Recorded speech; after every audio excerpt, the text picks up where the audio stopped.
Video کو like کر کے آگے شیئر ضرور کر دیں۔ محمد اپنی امت کو نہیں پہنچا سکتے۔ میرے پیارے آقا علیہ السلام کے پیارے دیوانوں، یہ ان کے مقلد ہیں۔ دراصل بات یہ ہے، تقلید وہ بھی کرتے ہیں، تقلید ہم بھی کرتے ہیں، لیکن ہم کن کے؟ اگر کوئی امام اعظم کا مقلد ہے تو آپ امام اعظم کی شان سن چکے، ان کے تقوی کو سنیں۔ اللہ اکبر! ایک مرتبہ امام اعظم ابو حنیفہ رضی اللہ تعالیٰ عنہ نے نماز عشاء کے اندر اذا زلزلت الارض زلزالہا اس سورہ مبارکہ کی تلاوت کی، اور اس میں قیامت کا ذکر کیا گیا ہے۔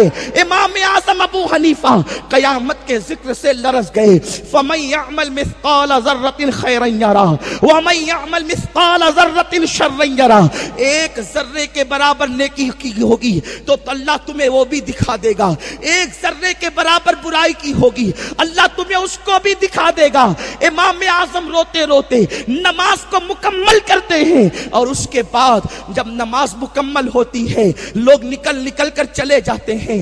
امام اعظم اپنی داڑھی کو پکڑتے ہیں۔ اللہ اکبر! سنیوں اپنے مقدر پر ناز کرو، ہم حنفی ہیں تو ہمارا مقدر کیسا ہے، اللہ نے کیسا امام عطا فرمایا۔ اللہ اکبر! خوف کا یہ عالم ہے، خشیت ربانی کا یہ عالم ہے۔ امام اعظم داڑھی پکڑ کر روتے ہیں اور عرض کرتے ہیں، میرے کریم نعمان کے بڑھاپے پر رحم فرما، میرے کریم نعمان کے بڑھاپے پر رحم فرما۔ اللہ تو مجھ سے کیا پوچھے گا، میں تیری بارگاہ میں کیا جواب دے سکوں گا، تو نعمان کے بڑھاپے پر رحم فرما۔ آپ کے شاگرد جو تھے، اللہ اکبر، مسجد کے اندر چراغ کو گل کرنے کے لیے بار بار آتے جاتے، لیکن آنسوؤں کو ٹپ ٹپ کی آواز، موٹے موٹے آنسو مسجد کے فرش پر گرتے، اور آپ آہوزاری کرتے، شاگرد دیکھ دیکھ کر واپس لوٹتے۔ آخر کار جب صبح صادق کا وقت آ گیا تو شاگرد اب اندر آتے ہیں، اس لیے کہ اذان کا وقت ہو رہا تھا۔ آپ کے قدموں کی آہٹ سن کر حضرت امام اعظم ابو حنیفہ پلٹ کر کہتے ہیں، کیا بات ہے، مسجد بند کرنے کا وقت آ گیا؟ تو شاگرد کہتے ہیں، حضور مسجد بند کرنے کا وقت نہیں آیا بلکہ مسجد کھولنے کا وقت آ گیا ہے، اب فجر کا وقت ہو رہا ہے۔ اللہ اکبر! وہ کہتے ہیں، حضور دراصل آپ رو رہے تھے، اتنے محو تھے رب کی بارگاہ کے اندر، آنسوؤں کی سوگات پیش کر رہے تھے، اس لیے میں مخل نہیں ہوا۔ حضور اب اذان کا وقت ہو چکا ہے۔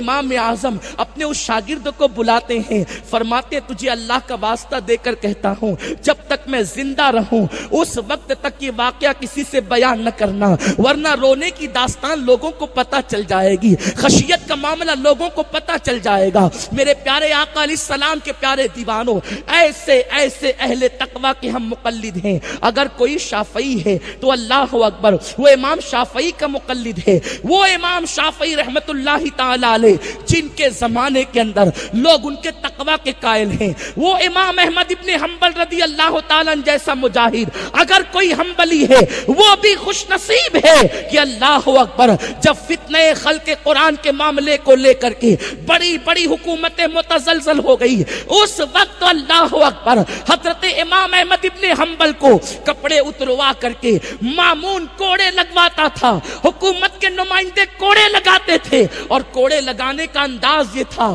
کہ 2 مرتبہ کوڑے لگائے جاتے تو جلاد کو بدل دیا جاتا اور تیسرا کوڑا نئے سے پڑوایا جاتا۔ پوچھا گیا، جلاد بدل بدل کر کوڑے کیوں لگائے جاتے ہیں؟ تو اللہ اکبر جواب دیا گیا، تاکہ تازہ دم کوڑے جب احمد ابن حنبل کو لگیں گے تو وہ متزلزل ہو جائیں گے، اپنی عقیدے سے ہاتھ دھو بیٹھیں گے اور حکومت کے آگے گھٹنے ٹیک دیں گے۔ مگر دنیا نے دیکھا مامون کا فتنہ خلق قرآن مٹی چاٹ گیا، لیکن امام احمد ابن حنبل کے پیروں میں لغزش نہیں آئی۔ آج بھی دنیا کے سامنے جب بھی فتنہ خلق قرآن کا نام لیا جاتا ہے تو لوگوں کی نگاہیں احمد ابن حنبل کی بارگاہ میں جھک کر ان کو خراج عقیدت پیش کرتی ہے۔ وہ امام مالک جس کی بنیاد پر دنیا مالکی کہلاتی ہے، وہ کیسے عاشق رسول تھے، اللہ اکبر، پوری زندگی مدینہ منورہ میں رہے، ایک حج کیا، دوسرے حج کے لیے نہیں گئے۔ پوچھا حج کے لیے کیوں نہیں جاتے؟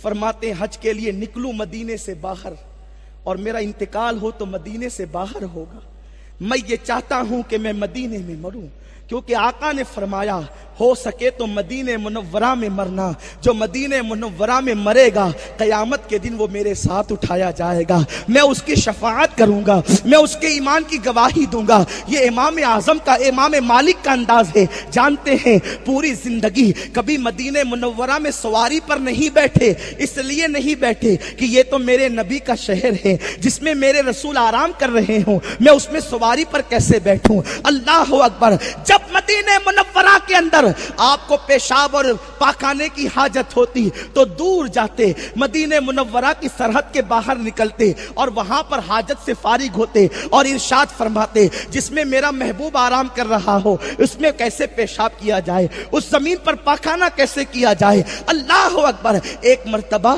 امام مالک کو کانٹا چبھ گیا، جب کانٹا چبھا شاگردوں نے کہا حضور اس کانٹے کو نکال لیجئے تکلیف دے گا، آپ نے اس کانٹے کو کس کے باندھ لیا، لوگوں نے کہا حضور تکلیف دے گا، فرمایا تکلیف دے گا تو دے گا لیکن اس کو نکالنا نہیں ہے، اس لیے کہ یہ میرے محبوب کے شہر کا کانٹا ہے۔ اعلیٰ حضرت اس کو بڑے مزے میں فرماتے ہیں ان کے شہر کے خار کشیدہ ہیں کس لیے، ان کے شہر کے خار اس لیے کہ امام احمد رضا کو اپنے گھر کی گڑی ہوئی شریعت نہیں ملی، امام احمد رضا کو مصطفیٰ کریم کی عطا کردہ شریعت انہی بزرگوں کے وسیلے سے ملی ہے، عشق کو بھی انہی کے وسیلے سے ملا ہے۔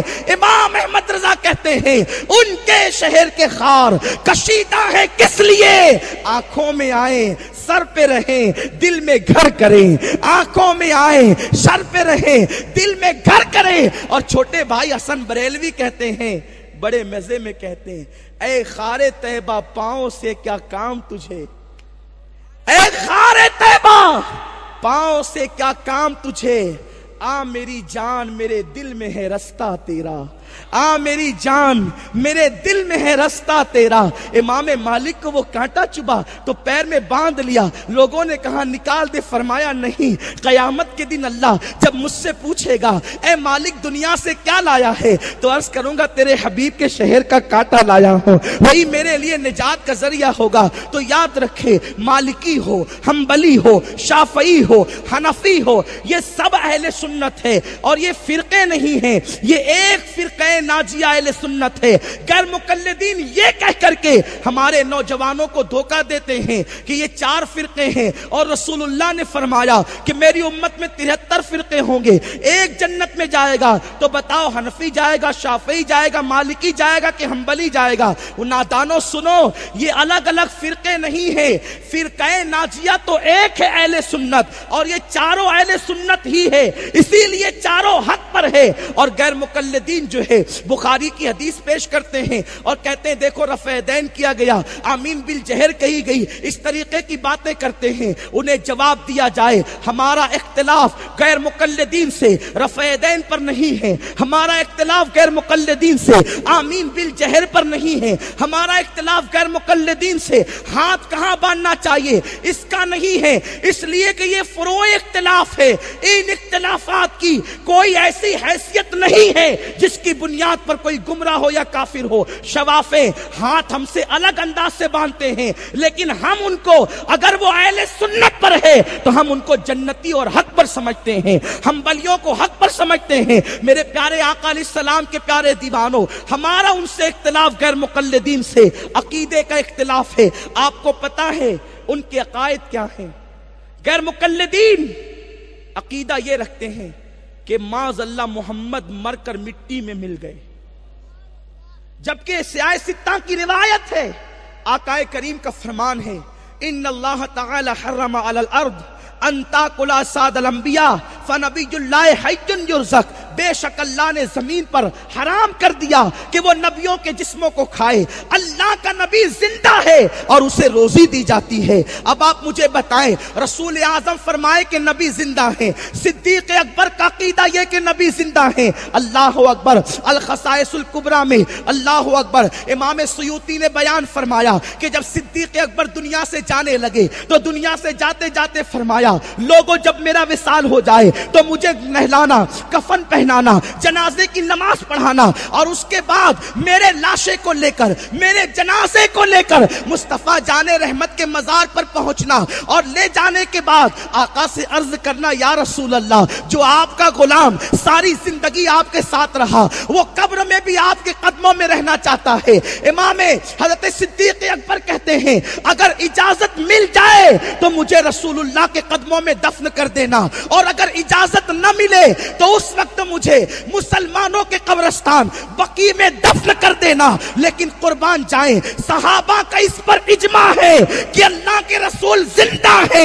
اللہ اکبر۔ جب صدیق اکبر کا وصال ہوا تو صدیق اکبر کے جنازے مبارکہ کو سرکار کے روزے پر لے جایا گیا۔ مولا کائنات علی مرتضیٰ کہتے ہیں یا رسول اللہ، یہ ابو بکر ہے، یہ دنیا میں آپ کے ساتھ ساتھ رہتے تھے، قبر میں بھی ساتھ رہنا چاہتے ہیں۔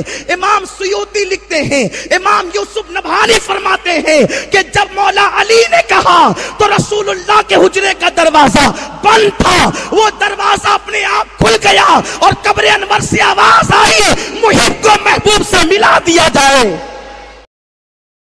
ویڈیو اگر اچھا لگا ہو تو لائک کر کے آگے